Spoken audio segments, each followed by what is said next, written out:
नमस्कार दोस्तों, कैसे हैं आप लोग। मेरा नाम सौरभ कुमार है और मैं आप लोग को यहाँ पर संक्षिप्त इतिहास एनसीईआरटी सार संग्रह क्लास 6 to 12 पढ़ा, जो कि आपका ये किताब जो है महर्षि बनवाल का है। और इस किताब से हम लोग पढ़ने जा रहे हैं मध्यकालीन इतिहास, तो मेडिवल हिस्ट्री ऑफ इंडिया पढ़ेंगे। ठीक है, तो आपका जो है चैप्टर नंबर 21 पढ़ेंगे दिल्ली सल्तनत के बारे में। ठीक है, तो चैप्टर नंबर 21 दिल्ली सल्तनत के बारे में। ठीक है, तो देखिए आपके सामने चैप्टर नंबर 21 आ गया और इसका पार्ट नंबर बी। ठीक है, तो पार्ट नंबर बी पढ़ेंगे और इसका सेकंड वीडियो। ठीक है, तो आज हम इसका सेकंड वीडियो स्टार्ट करने जा रहे हैं, जो कि आपका गुलाम वंश से स्टार्ट होगा। ठीक है, तो इससे पहले हम लोग जो कल जो है आपका ये पूरा डायग्राम कल पढ़ा था। ठीक है, तो आज हम आपका गुलाम वंश पढ़ेंगे 1206 से लेकर 1290 ईस्वी तक। ठीक है, तो चलिए स्टार्ट करते हैं। तो गुलाम वंश दिल्ली पर शासन करने वाले सुल्तान 3 अलग अलग वंशों के थे। तो कुतुबुद्दीन ऐबक कुतुबी वंश का, इल्तुतमिश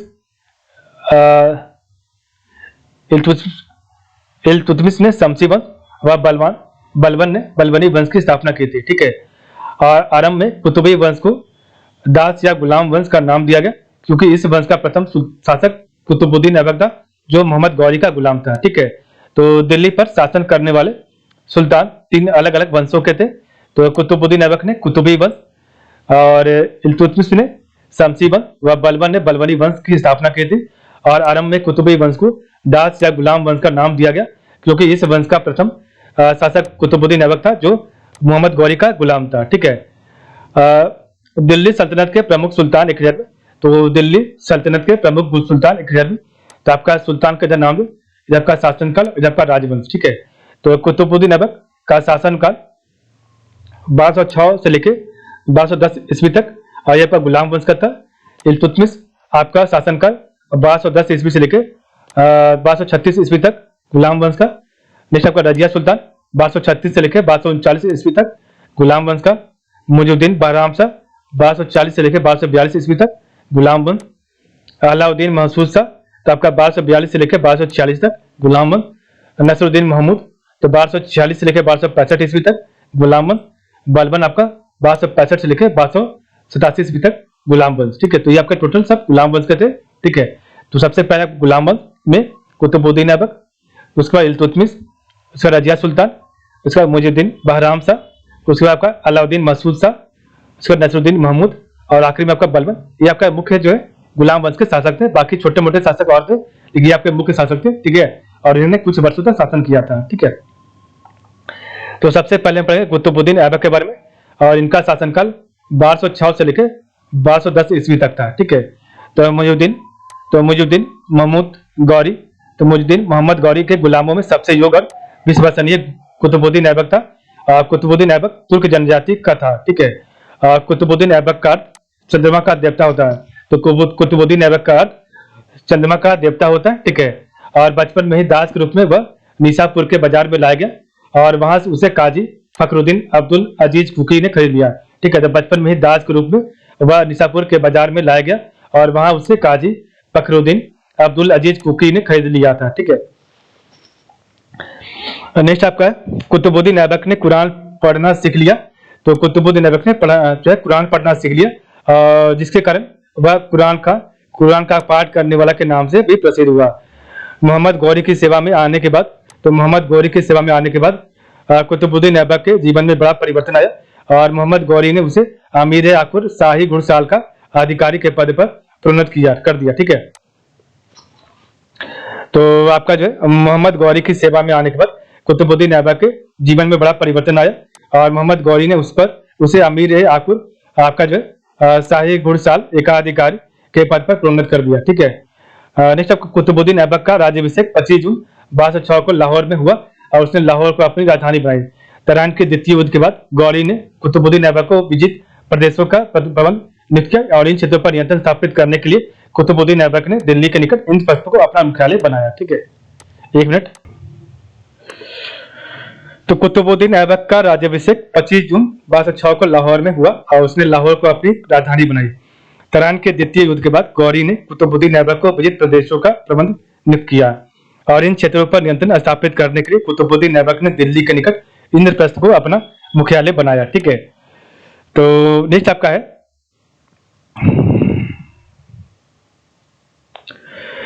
1208 ईस्वी में, तो 1208 ईस्वी में मोहम्मद गौरी के भतीजे गयासुद्दीन मोहम्मद महमूद ने कुतुबुद्दीन ऐबक को दास मुक्ति पत्र देकर सुल्तान की उपाधि प्राप्त की थी, प्रदान की। तो 1208 ईस्वी में मोहम्मद गौरी के भतीजे गयासुद्दीन महमूद ने कुतुबुद्दीन ऐबक को दास मुक्ति पत्र देकर सुल्तान की उपाधि प्रदान की थी, ठीक है। कुतुबुद्दीन ऐबक को भारत में तुर्की राज्य का संस्थापक माना जाता है, ठीक है। और कुतुबुद्दीन ऐबक ने कभी सुल्तान की उपाधि धारण नहीं की, उसने केवल मलिक और सिपह सालार की पदवियां धारण की थी, ठीक है।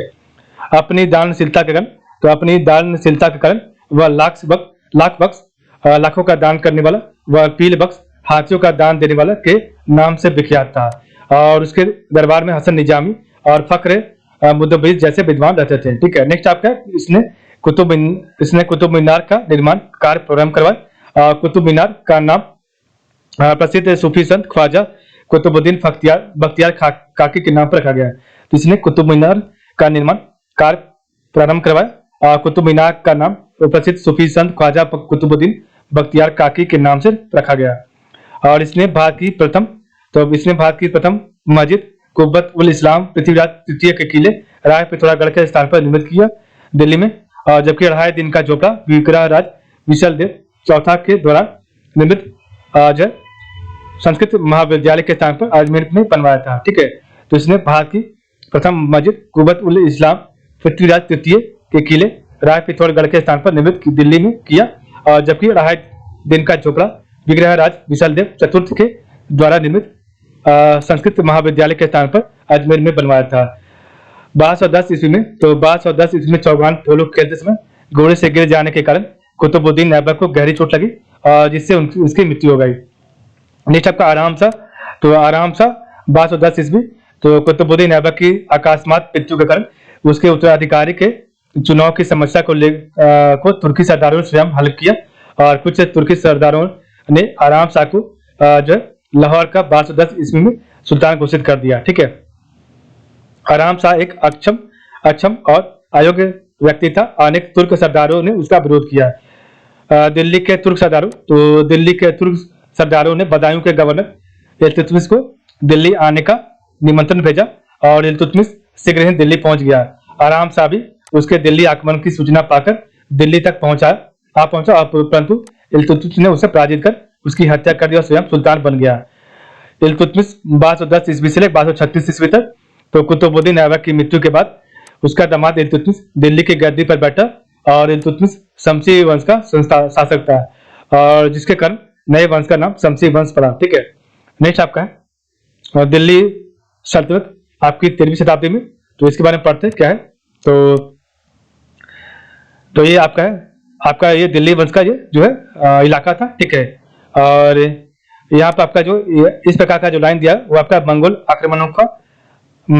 आक्रमणों की अधिकतम सीमा थी, ठीक है। तो ये आपकी मंगोल आक्रमण की ये अधिकतम सीमा थी इधर इस साइड में, ठीक है।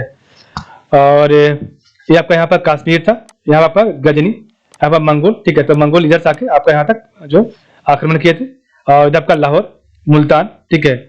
ये आपका समाना था, यहाँ पर समाना, हांसी, इधर आपका यमुना नदी, गंगा नदी, पदाई यहाँ पर था, कड़ा, कालिंजर, चंदेल यहाँ पर। दिल्ली सल्तनत आपका यहाँ पर था, अजमेर यहाँ पर था, अहिलवाड़, परमार, धार, वंश, बाघेल, यादव, ये आपका नर्मदा नदी, ठीक है। आपका लखनौती यहाँ पर था, सेन, ब्रह्मपुत्र नदी और कामरूप, ठीक है। तो ये आपका दिल्ली सल्तनत का ये आपका इलाका था पूरा, ठीक है। और इधर आपका मंगोलों ने यहाँ तक आपका आक्रमण इस एरिया में किया था, ठीक है। भारत में, तो एक मिनट, भारत में तुर्की शासन का वास्तविक संस्थापक इल्तुतमिश ही था। और भारत में मुस्लिम प्रभुसत्ता का वास्तविक प्रारंभ इल्तुतमिश से ही होता है। और इल्तुतमिश को तुर्कों की भारत विजय को स्थायित्व प्रदान करने का श्रेय दिया जाता है। उसकी गद्दी नशीनी राज्याभिषेक के समय अली मर्दान खान ने स्वयं को बंगाल और बिहार का स्वतंत्र शासक घोषित कर दिया। दूसरी ओर कुतुबुद्दीन ऐबक के साथी गुलाम कुबाचा ने स्वयं को मुल्तान का शासक घोषित कर दिया था तथा लाहौर और पंजाब के कुछ क्षेत्रों पर अधिकार कर लिया था, ठीक है। इल्तुतमिश को गुलाम का गुलाम कहा जाता है क्योंकि मोहम्मद गौरी के गुलाम इल्तुतमिश ऐबक मोहम्मद गौरी के गुलाम कुतुबुद्दीन ऐबक ने इल्तुतमिश को खरीदा था और ऐबक को प्रारंभ से ही इसे शारजहां अंगरक्षकों का प्रधान कहा महत्वपूर्ण पद दिया गया। कुतुबुद्दीन ऐबक ने अपनी पुत्री का विवाह इल्तुतमिश से किया था। ठीक है, तो इल्तुतमिश के इल्तुतमिश को गुलाम का गुलाम कहा जाता है क्योंकि मोहम्मद गौरी के गुलाम कुतुबुद्दीन ऐबक ने इल्तुतमिश को खरीदा था और ऐबक को प्रारंभ से ही इसे शारजहां अंगरक्षकों का प्रधान का महत्वपूर्ण पद दिया गया और कुतुबुद्दीन ऐबक ने अपनी पुत्री का विवाह इल्तुतमिश से किया था। ठीक है, और अपने शासन काल के आरंभिक वर्षों में इल्तुतमिश की दृष्टि उत्तर पश्चिम पर टिकी हुई थी और उन दिनों ख्वारिज़्म साम्राज्य मध्य एशिया का सबसे शक्तिशाली जो आपका राज्य था। ठीक है, और उसकी पूर्वी सीमा सिंधु नदी तक विस्तृत थी। ठीक है, नेक्स्ट आपका इस खतरे को टालने के लिए इल्तुतमिश ने लाहौर के लिए कूच किया और इस पर अधिकार कर लिया और 1220 ईस्वी में ख्वारिज़्म साम्राज्य को मंगोल ने ध्वस्त कर दिया। वस्तुतः मंगोलों ने जिस साम्राज्य की स्थापना की वह इतिहास के सबसे बड़े साम्राज्यों में से था। जब वह साम्राज्य अपने पूरे उत्कर्ष पर था तब उस समय उसकी सीमा चीन से लेकर भूमध्य सागर के तट तक था और कैस्पियन सागर से लेकर जॉक्टिस नदी पर तक फैली हुई थी। ठीक है, तो जब वह साम्राज्य अपने पूरे उत्कर्ष पर था तब उसकी सीमा चीन से लेकर भूमध्य सागर के तट पर तक कैस्पियन सागर से लेकर जॉक्टिस नदी तक फैली हुई थी। ठीक है, इल्तुतमिश को कुबाचा से निपटने का अवसर मिल गया और उसने उसे मुल्तान और उच्च से उखाड़ फेंका। इस प्रकार दिल्ली सल्तनत की सीमा एक बार फिर सिंधु नदी का स्पर्श कर रही थी। ठीक है, बंगाल और बिहार में इवाज नामक एक व्यक्ति ने सुल्तान गयासुद्दीन की पदवी धारण कर अपनी आजादी की घोषणा कर दी। ठीक है, और 1226-27 में इवाज लखनौती के निकट इल्तुतमिश के बेटे के विरुद्ध लड़ते हुए उसकी मृत्यु हुई और परिणाम स्वरूप बंगाल और बिहार पर एक बार फिर दिल्ली का दिन आ गया था। ठीक है,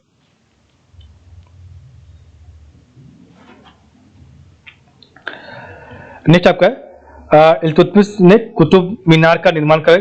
तो इल्तुतमिश ने कुतुब मीनार का निर्माण कार्य पूरा करवाया और राज्य को सुदृढ़ व स्थिर बनाया। इसके अतिरिक्त उसने एकता व्यवस्था प्रारंभ की जिसके अंतर्गत सभी सैनिकों व गैर सैनिकों अधिकारियों को नगद वेतन के बदले भूमि प्रदान की जाती थी।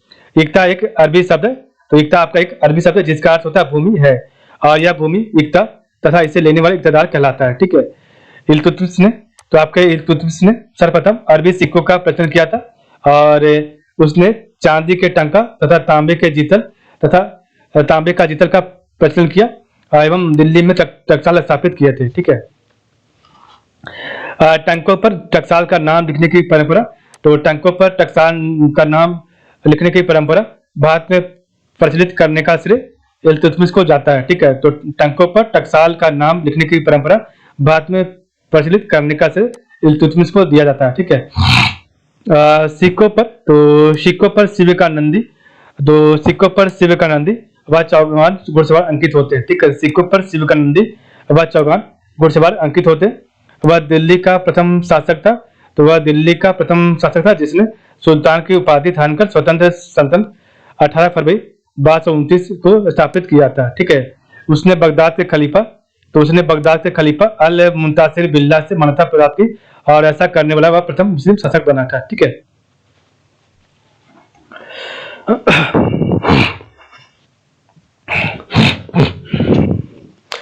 उसने 40 योग्य तुर्क सरदारों के एक दल चालीसा चहलगानी का गठन किया और इसने इल्तुतमिश की सफलताओं में अपनी महत्वपूर्ण योगदान दिया। इल्तुतमिश एक न्यायप्रिय शासक था और इब्न बतूता के अनुसार उसने अपने महल के सामने संगमरमर की 2 शेरों की मूर्तियां स्थापित की और जिनके गलों में घंटियां लटकी हुई थी और तथा जिनको बजाकर कोई भी व्यक्ति न्याय की मांग कर सकता था।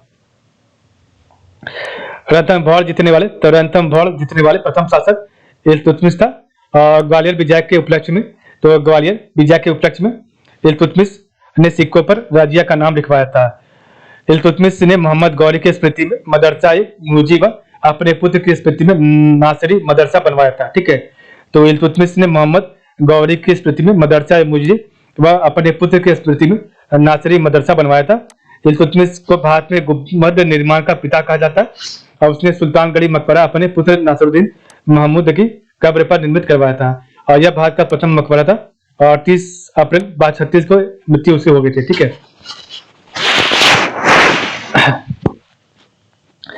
इसके शासनकाल में न्याय चाहने वाले व्यक्ति अजय लाल वस्त्र धारण करता था। नेक्स्ट आपका है रुकनुद्दीन फिरोज शाह। तो रुकनुद्दीन फिरोज शाह इसका शासनकाल 1236 ईस्वी था।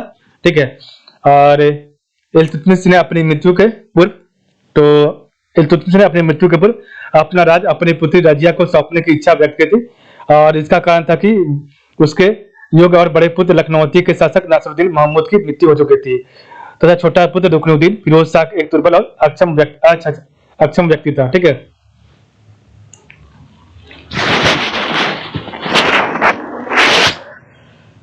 तुर्क अमीर एक स्त्री को राज करते हुए देखना अपना अपमान समझते थे। अतः अनेक तुर्क अमीरों फिरोज शाह की माता शाह तुर्कन और अनेक अक्तादारों के ने षड्यंत्र कर रुकनुद्दीन फिरोज शाह को 1236 ईस्वी में सुल्तान घोषित कर दिया। फिरोज शाह सुल्तान तो बन गया परंतु वह राज पर नियंत्रण नहीं कर सका। वास्तविक सत्ता शाह तुर्कान फिरोज की मां के हाथों में चली गई और जो एक क्रूर महिला थी। ठीक है, नेक्स्ट आपका रजिया सुल्तान और इनका जो शासनकाल था 1236 से लेकर 1239 था। ठीक है, तो ग्वालियर से वापस आने पर इल्तुतमिश ने रजिया को अपना उत्तराधिकारी घोषित कर दिया। रजिया को अपने भाइयों और शक्तिशाली तुर्क अमीरों के विरुद्ध संघर्ष करना पड़ा और वह केवल 3 वर्ष शासन कर पाई। दिल्ली में सुल्तान की अनुपस्थिति का लाभ उठाकर रजिया लाल वस्त्र पहनकर न्याय की मांग का प्रतीक नमाज के अवसर पर जनता के सम्मुख उपस्थित हुई और उसने शाह तुर्कान के अत्याचारों व राज्य में फैली अव्यवस्था का वर्णन किया था तथा आश्वासन दिया कि शासक बनकर बस शांति एवं सुव्यवस्था स्थापित करेगी।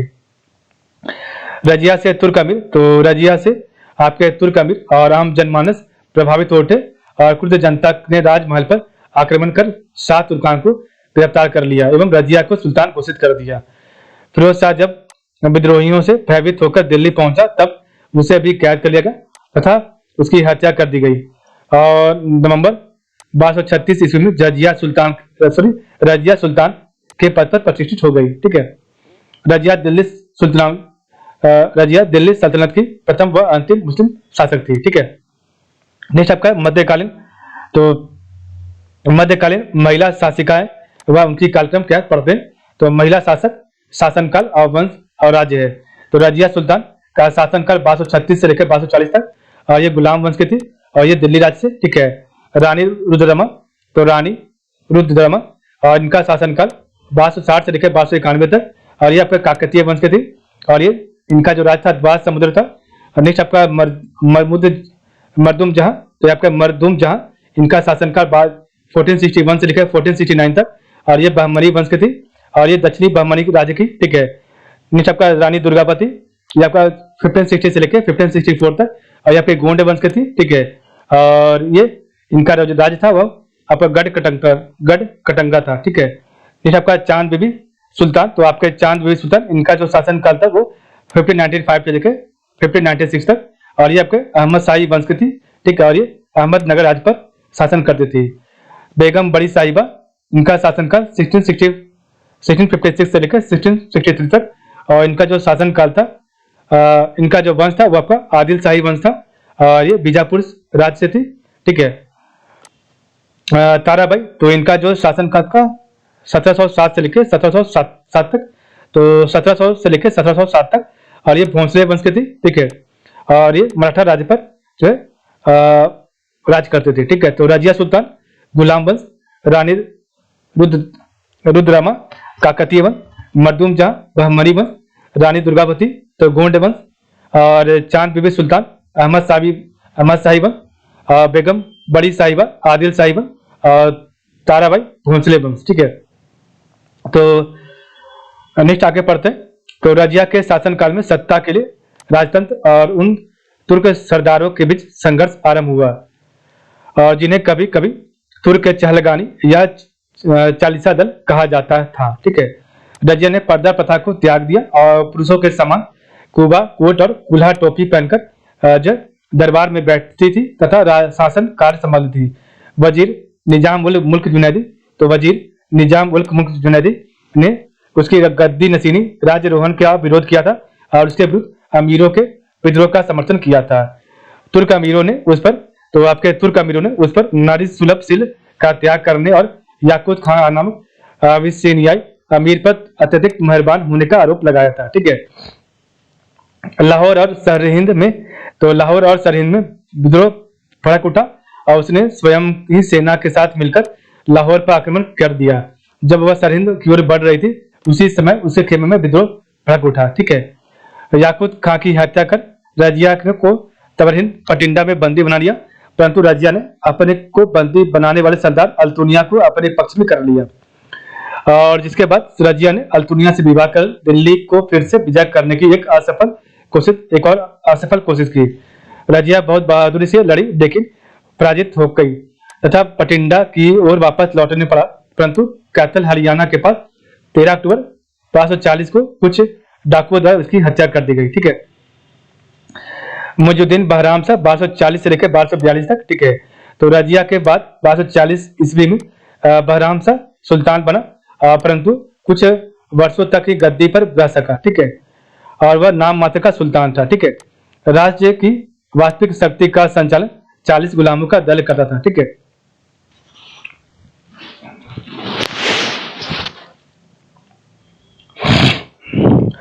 शासक पर अपनी पकड़ बनाए रखने के लिए तुर्की अमीरों ने नायब ममालिकात संरक्षक का पद बनाया और इस पर एर्तगिन को बहाल कर दिया, परंतु उसकी बढ़ती लोकप्रियता से भयभीत होकर बहराम शाह ने उसकी हत्या कर दी। एर्तगिन की हत्या के बाद बदरुद्दीन सुंकर रूमी ने नायब के अधिकार प्राप्त कर लिए और उसने बहराम की हत्या का षड्यंत्र रचा, परंतु वह स्वयं ही एक षड्यंत्र में मारा गया। ठीक है। कौन आपका? तब बदरुद्दीन सुंकर रूमी। इन हत्याओं से तुर्की अमीर भयभीत हो उठे और उन लोगों ने सुल्तान को पदच्युत करने का षड्यंत्र रचा था। 541 ईस्वी में लाहौर पर मंगोलों ने आक्रमण कर दिया तथा 13 मई 542 को बहराम शाह की हत्या कर दी गई। ठीक है। नेक्स्ट आपका है अलाउद्दीन महसूद शाह। तो अलाउद्दीन महसूद शाह 1242 से लेकर 546 ईस्वी तक। तो अलाउद्दीन महसूद शाह रुकनुद्दीन रोज शाह का पुत्र व इल्तुतमिश का पौत्र था। ठीक है। और जो एक दुर्बल और अयोग्य व्यक्ति था, वह नाम मात्र का शासक था और इसके शासनकाल में मलिक कुतुबुद्दीन हसन को नायब और अबू बकर को वजीर बनाया गया था। ठीक है। बलबन को हांसी का एकता प्रदान किया गया और शासन की वास्तविक सत्ता वजीर मुहाजुबुद्दीन के हाथों में थी। ठीक है। तो आपका एक और वजीर था, एक आपका अबू बकर था, एक आपका वजीर मुहाजुबुद्दीन के हाथों में थी। ठीक है। और जो तजाकिस्तान का गैर तुर्क था, धीरे धीरे बलबन उस सबसे प्रमुख व्यक्ति बन गया। ठीक है। बलबन ने षड्यंत्र कर मसूद शाह को गद्दी से हटाकर कैद कर दिया, जहां उसकी मृत्यु हो गई। ठीक है। नेक्स्ट आपका है नसरुद्दीन महमूद। तो नसरुद्दीन महमूद 1246 से लेकर 1265 तक। तो 10 जून 1246 में युवा नसरुद्दीन महमूद शमसी मलिकों द्वारा सुल्तान के पद पर आसीन हुआ और उसने तुर्की अमीरों की शक्ति का अनुमान लगाकर संपूर्ण सत्ता चालीसा के सरगना और नायब बलबन के हाथों को सौंप दी। ठीक है। नसरुद्दीन महमूद के शासन काल में समस्त शक्ति बलबन के हाथों में थी। ठीक है। और 1249 ईस्वी में उसने बलबन को उलुग खां की उपाधि प्रदान की और सेना पर पूर्ण नियंत्रण के साथ नायब ममलिकात का पद दिया। 1266 ईस्वी में नसरुद्दीन की अचानक मृत्यु हो गई। वह शमसी वंश का अंतिम शासक था और इसका कोई पुत्र नहीं था। ठीक है। इसका कोई पुत्र नहीं था, इसलिए अगला शासक गयासुद्दीन बलबन बना। ठीक है। तो अब बलबन का जो शासन काल था 1265 से लेकर 1287 ईस्वी तक था। ठीक है। तो उलुग खां नामक एक तुर्क सरदार 1265 ईस्वी में दिल्ली सल्तनत की गद्दी पर बैठा। वह अपने किताबी नाम बलबन के रूप में इतिहास में प्रसिद्ध हुआ और उसने बलबनी वंश की स्थापना की और बलबन राजपाट की शक्ति और प्रतिष्ठा की अभिवृद्धि करने के लिए हमेशा प्रयत्नशील रहा। ठीक है।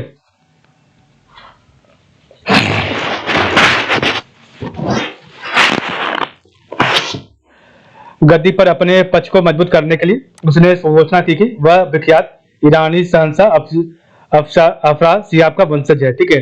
अपने कुलीन रक्त का पक्ष सिद्ध करने के लिए बलबन ने खुद को तुर्क अमीर को हितों की रक्षा के रूप में पेश किया।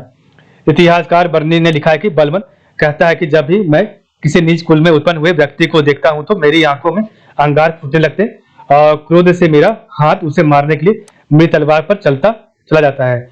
बलबन पहला सुल्तान था जिसने राजत्व के सिद्धांत का प्रतिपादन किया और उसने राजत्व को नियाबे खुदाई ईश्वर द्वारा प्रदत्त राजा को जिल्ले इलाही ईश्वर की छाया कहा है, और बलबन ने मद्यपान का निषेध कर दिया था। ठीक है, बलबन ने फारसी नववर्ष की शुरुआत पर मनाए जाने वाले उत्सव नौरोज को भारत में प्रारंभ किया था तथा सुल्तान की प्रतिष्ठा बढ़ाने के लिए दरबार में फारसी परंपरा सजदा, घुटनों के बल बैठकर सुल्तान के सामने सिर झुकाना तथा पैबोज पेट के बल लेटकर सुल्तान के पैरों को चूमना प्रथाएं प्रारंभ की थी। अपनी स्थिति को सुरक्षित करने रखने के लिए बलबन ने चालीसा दल व नायब का पद पूर्णतः समाप्त कर दिया है। स्वयं को राज्य की परिस्थितियों से परिचित रखने के लिए गुप्तचर प्रणाली प्रारंभ की और गुप्तचरों को वरिद कहा जाता था। ठीक है, दिल्ली सल्तनत के लिए खतरा बने मंगोलों का सामना करने के लिए बलबन ने एक शक्तिशाली केंद्रीकृत सेना संगठित की और इस परियोजना ने उसे सैन्य विभाग दीवानी अर्थ का पुनर्गठन किया। विरोधियों एवं लुटेरों से निपटने के लिए बलबन ने रक्त और लौ की नीति अपनाई और इसके अंतर्गत लुटेरों को दूर तक पीछा कर उसकी हत्या कर दी गई थी। बलबन ने गढ़ मुक्तेश्वर की मस्जिद की दीवारों पर उत्कीर्ण शिलालेख पर स्वयं को खलीफा का सहायक कहा था। ठीक है, बलबन ने बदायूं के आसपास के क्षेत्रों में राजपूत के गढ़ों को नष्ट कर दिया और लोगों पर अपनी शक्ति और सामर्थ्य को प्रदर्शित करने के लिए बलबन अपने दरबार का वातावरण अत्यधिक शानो शौकत से भरा रखता था और बलबन की मृत्यु 1286 ईस्वी में हुई थी। बर्नी लिखता है कि 1286 ईस्वी में बलबन की मृत्यु से दुखी हुए मलिकों ने अपने वस्त्र फाड़ डाले तथा सुल्तान के शव को नंगे पैरों दारुल अमन के कब्रिस्तान को ले जाते हुए अपने अपने सिरों पर धूल फेंकी। उन्होंने 40 दिनों तक उसकी मृत्यु पर शोक मनाया तथा भूमि पर सोए। ठीक है, मुइजुद्दीन कैकुबाद, तो नेक्स्ट आपका जो शासक बना वो आपका नाम था मुइजुद्दीन कैकुबाद और इसका शासनकाल 1287 से लेकर 1290 तक था। ठीक है, तो सुल्तान की मृत्यु के बाद उसके अमीर बुना सक्रिय उठे और उन लोगों ने कैक खुसरो को मुल्तान भेज दिया एवं उसके स्थान पर बुगरा खां के पुत्र कैकुबाद को सुल्तानपुर किया। ठीक है, सॉरी,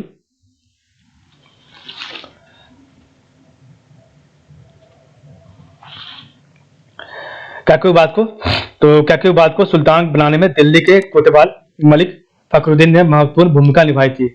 राज्यारोहण के समय कैकुबाद की आयु मात्र 17 वर्ष की थी और उसका पालन पोषण उसके दादा बलबन के संरक्षण में हुआ था, जो आचार विचार के संबंध में अत्यंत क्रूर था, कट्टर था, अतः वह विलासिता पूर्ण जीवन पूर्णता दूर करता था। ठीक है, अब वह सभी प्रतिबंधों से मुक्त हो गया तथा एक विशाल राज्य का स्वामी बन गया, इसलिए उसकी दबी हुई इच्छाएं उमड़ पड़ी और वह शराब, स्त्री प्रसंग तथा विलासिता के जीवन में लिप्त हो गया। ठीक है, उसके दरबारियों ने भी उसका अनुसरण किया क्योंकि पूर्व सुल्तान द्वारा लगाए गए प्रतिबंधों से वह उपज्ञात थे।